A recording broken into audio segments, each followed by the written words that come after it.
জুলাই বিপ্লবে ছাত্র জনতার আন্দোলনের ফসল কিন্তু আজকে এই উৎসবের মুহূর্তে আমাদের গণতন্ত্রের দেশ নীতি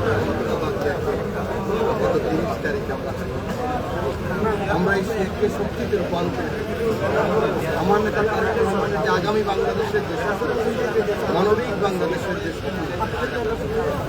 আমার নেতার 31 দফার যে সংস্কার প্রস্তাব এবং দেশনেত্রী বেগম খালেদা জিয়ার যে আকাঙ্ক্ষা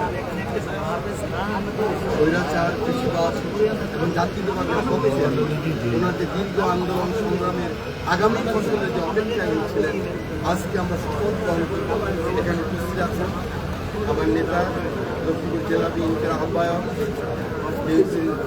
বিপ্লবী আহ্বায়ক, আমার জানে আছে লক্ষ্মীপুর জেলা বিএনপির সংগ্রামী সাধারণ সম্পাদক। আমি ওনাদেরকে দুই পাশ থেকেই বলতে চাই আগামী দিনের যে লক্ষ্মীপুর সে লক্ষ্মীপুর হবে ইনশাআল্লাহ সন্ত্রাস মুক্ত মাদক মুক্ত লক্ষ্মীপুর। সকলের সাথে ঐক্যবদ্ধ থেকে প্রতিযোগিতা করে যে গণতান্ত্রিক আশা আকাঙ্ক্ষা সে আকাঙ্ক্ষা পূরণে আগামী 12 ফেব্রুয়ারি নির্বাচনে বাংলাদেশ জাতীয়তাবাদী দল ইনশাআল্লাহ বিজয় লাভ করবে জনগণের ইনশাআল্লাহ। এবং আগামী সরকার হবে জননেতা তারেক রহমানের সরকার এবং ইনসাফের মানবিক বাংলাদেশ। এটাই হবে আমাদের আজকে থেকে লক্ষ্য।